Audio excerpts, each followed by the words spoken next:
Chairman Wuntuimi, Minister of Baba, Wuntuimi will be released in the shortest time, which we are all praying that. So, but you see, sir, press conference in the they should have used this thing. Sir, you see, Chairman to make a cancer. No common fan channel, Chairman, the pertinent sir. The Piameka, may I Bishop Duncan Williams or Kawasi, we should deal with the cause of the problem, not the symptoms. If we have dealt with the cause, and can micromanage the symptoms. Jamaica, what I say, because I don't see why Wuntuimi should go to jail. Why the people that took the friend say double salary still working? I don't get it. I don't get it. Say, and comfort taking double salary in this country. One man go jail. Nobody was taken to court. And comfort for check or patch out. I don't get it. Say, some comfort working free that it's your family hopeful. All right. Obi bia ebe nye opportunity no. Yen tretre ya party for no. Yodo no dos no do. Mo pampa no do. Ya pampa Chairman Wuntuimi do.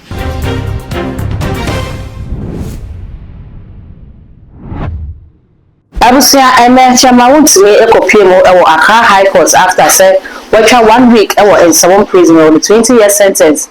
Ya the man abusia dodo na na acho madwene ewo Chairman Wuntuimi 20 years ya the man no ewo. Ghana for be say NDC abeye kamia yese eye political bullying na wo mode omutumi a wo manya no ebully amanyoko kaye no a aka no. It's because omo say wo hwe NDC a wo manya majority ewo parliament no emrano ewo monsem ya sa be de mpa bia wo mbetimi e de emrano aye no nam so kwa Ghana for say runti na anhwe ne ye mampeni John Dramani Mahama ebe yisu parliament tumi a wo no na nka tetem ya Ghana for enken watimi e de akona no nam so kwa papa yi mampeni John Dramani Mahama bobonten abetwe se tetem ne de nya ade se obekọ na 4 years na Ghana for e de man no 84 years na wo hwe se obeso adwuma na wo de ama Ghana for de busia senu ekoda nche ya ziga babonta ba bekasa na ziga aye political activist a eba ne se ye nkyere ya adwene awa manyosem afenya manyofo ne eye no ye muhu enkonta wo ya ade yie pa na ye no babonta na obetwe se NPP4 eka ho bi enene Chairman Wuntuimi akwakopi mu ewo ensam wo kire se NPP4 eso Chairman Wuntuimi so do wo mo pampa no asa sikani a wonya ba no akwakonya ba no konya ba so a ba akopɛ oba ya wasa bodisi ene se wo gigi ne so ani obi entimi nka bafo no asemsa ana ziga kire se NPP4 ekoye Chairman Wuntuimi wo se se Chairman Wuntuimi ma no homne so wo Ghana ha ne nsem bia na wo keka no na eni kwan so ka ne sent na NPP party no eye party na wo mo ani abre pa ka sabre no ene wo so wo tia Chairman Wuntuimi no mo ka kire ne se baby a waka kono eho etro ye ka nsam santi wonte ne nsam a waka ka na so NPP4 no eye hwe ha hwe Chairman Wuntuimi e ma ne ka ensam obeka nyina ne enim ne wo nyina wo kan ye edigu the opponent that time no eso eno ka wo bi e na ma enei Chairman Wuntuimi akwakopie mu ewo efiase nti se NPP4 probi e de sobo abona so wo mo eka se eye political imprisonment no mani abre eye press conference akase na de ehu hia ne mo omo fa sobo no emo wo mankasa omo hu ebusu me ma me kasa anwa ma yenko ne yenko tie se na ziga esika ensam no esifa ne yehu se eye NPP4 e na so Chairman Wuntuimi so ama ene wakwakopie mu ewo afiase ana se eye ne Ghana for eka se NDC4 no eye political bullying wo mo de omutumi ya wo monya no eti Ghana for so ene hom de Chairman Wuntuimi na no wo mo de yenura kwaboaje Ghana for se be hu a na Dr. Muhammad Bomi a wono ene flag bearer edema NPP mo nyoku ono so wo mo de akwakoye na fe ye hu ne se ene ye TikTok na wo kasa na ye chiu ni nyina eye nsem a Ghana for se NDC4 no bully amanfo abusia sei ene ziga nsem no mu efai enko press conference now be nsisi a ye ni abre you see beauty was so my appear stadium yes ye mi appear stadium emrebi o ye video bi ena video no was say NDC members of parliament seven producer woman use good perfume me so if you have watched that video woman use good perfume now we share NPP4 members of parliament now in fact obobo matopoku prempe na po edi say wo hwe perfume egu omo ho a hu omo kwa obeko achi but NDC members of parliament no uti omo sent to omo ho ne ade. Let me tell you something. When he said that and the video went on viral, President Mahama called Appeal Stadium to Rubuki. President Mahama what Appeal Stadium say Appeal ade na wo ye no say nkofo be kasa me na me show ati say ye, please go and do another video na pachaw party ni be din ya de wan hwe nkofo be kasa wo be me no me na make kasa ase na dia chiro. Please don't do that. Go and do video and take that video off. And Appeal Stadium did that. Che chairman bi Okumasi, no Okumasi, NPP former chairman. Your friend Robert Yamankwa. Maybe Abrante bi kwatena radio. That an NPP free opposition party power 2010. Now Abrante bi akwatena radio so. Sa Abrante your friend Edu Jamfi. Now your friend teacher, na nkofo friend high priest. Okokasai and were liking President Mills to a certain thing that need to be motive. And Yoko for Bebeche, say BNI, say police, and Bebeche say, what did he at Mills? Listen, Yamankwa, Opamo Fred or up Yamankwa Musa. Yamanka will book that guy, say Massa. So a person Kasama NPP, I mean, yes, sure, so Kasama. But a person Kasama NPP, Yan Kasasa NPP and yes, Sadiano Danko Buzia Dombo, Yenim, how I am in a party, no, Jamaican watch I say, Danko Buzia Dombo, Yen the Diatam, Danko Buzia Dombo, Yen Cantro, Danko Buzia Dombo, a nipa ye boy a dear, nipa share with a certain class. Chama Wuntuimi, Minimiso Baba. Wuntuimi will be released in the shortest time, which we are all praying that so but you see, sir press conference in the they should have used this thing sir USA time and not Chama to make a cancer no common fan chen is a chairman your pertinent sir the Biameka may Bishop Duncan Williams or Kawasi. We should deal with the cause of the problem, not the symptoms. If we have dealt with the cause and can micromanage the symptoms. Jamaican what I say. Right. Because I don't see why Wuntuimi should go to jail. Why the people that took the friend is saying double salary still working. I don't get it. I don't get it. Say and comfort taking double salary in this country. One man could jail. Nobody was taken to court. And comfort for check or patchow. I don't get it. Say some comfort working free that Chamaru to be with jail. Abraham will say they could have used some way for Chamaru to pay a polluters fund or whatever to do number one, number two. I came man just such an harsh punishment for 20 years. Okay. I don't get it. Okay. You understand? It's your fault. All right. Obi bia e benya opportunity no yen tretre your party for no yodo no doso dodo mo pampa no dodo ya pampa Chama Wuntuimi dodo. And I think that look bia e niro ka say yen na yesua de the next time yen your opportunity be wa you know how and where to go. Right. You remember last week me ka say bi wa ha say na me ka say ura afenyo market one akompreko Kennedy or the Japan and the President Mahama Kasai on behalf of Chama Wuntuimi. Because in fact it wasn't my focus and yes man I'm a person master man I'm the submission I'm the submission I'm and no idea na me dey ka ho dia set president bi or my analysis.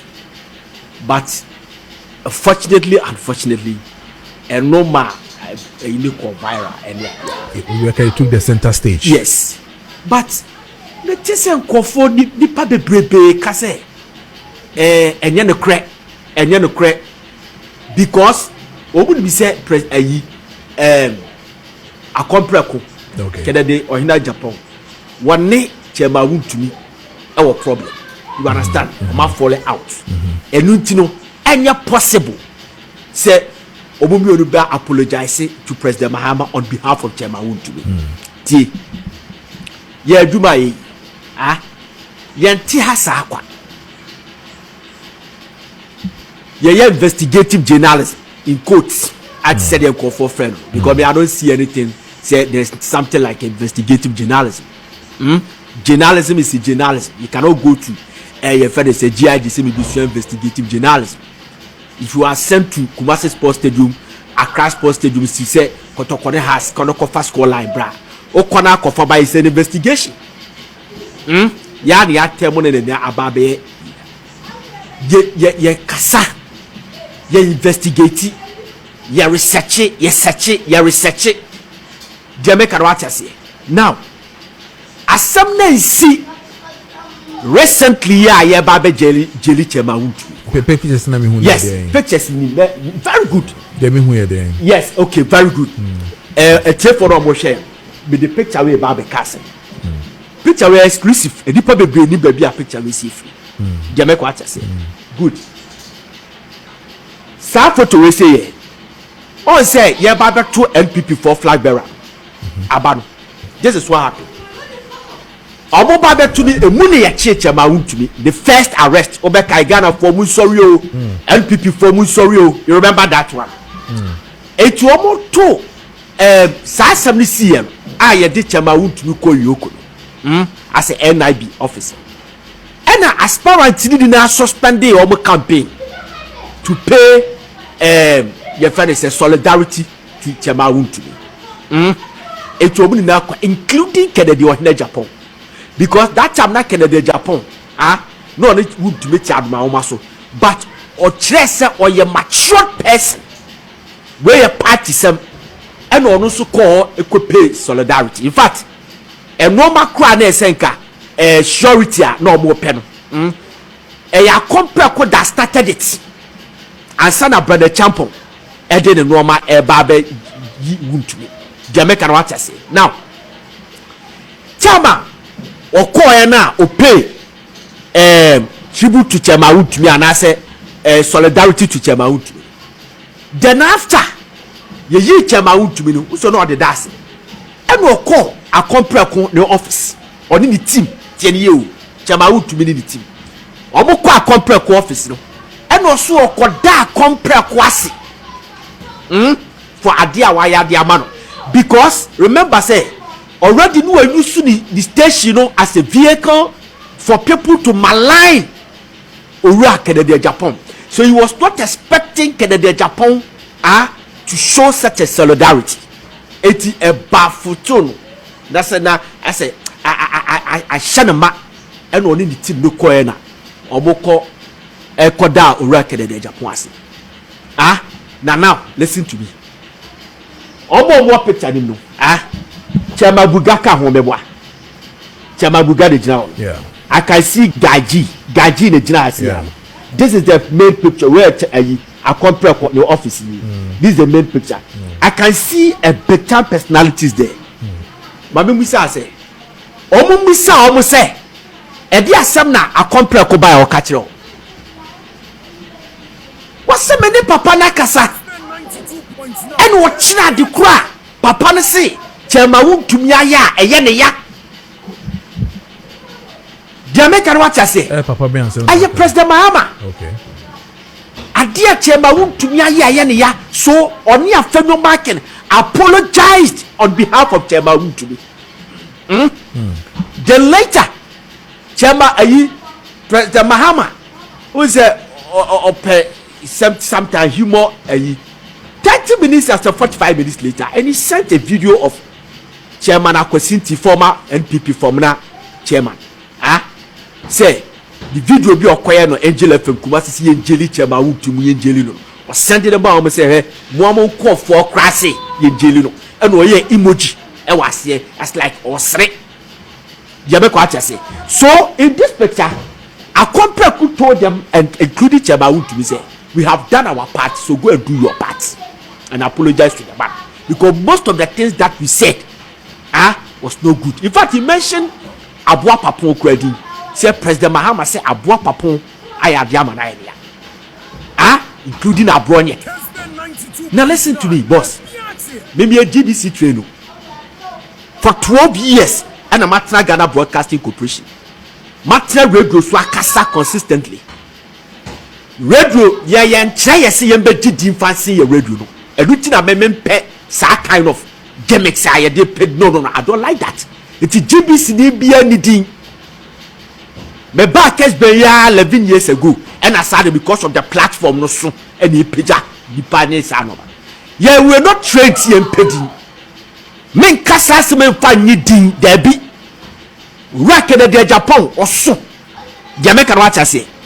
Dr. President Mahama, when you're president of this country, I feel no marking. I am majority leader to minority leader. Do you think that me met me a fast uncle for we say?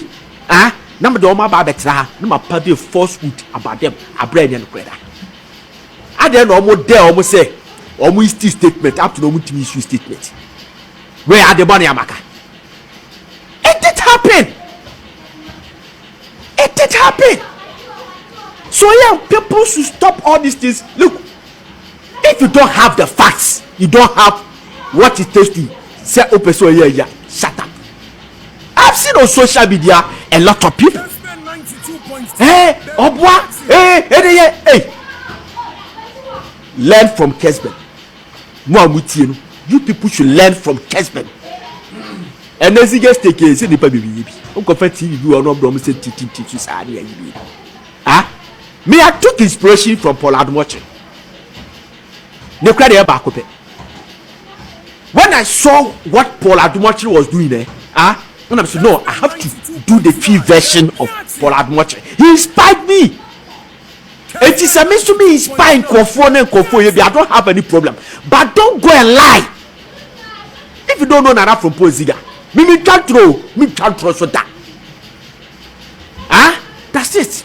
But clearly, and you want some now kind, you know, as some now kind na as some better medium kakra before you continue. So if a year or Canada Japan catch Wuntuimi say or my your from media, so go and do your part. What can some man papa neya? Is it a fact to say what can some man papa neya so and a yauna papa ni DNT and a yedi was some nana? It's not like that. Listen, I will say time as some buy. Ghana for Musoro. People thought that it's a political persecution. That is the first mentality, including Bia a phenomenon the Japan money.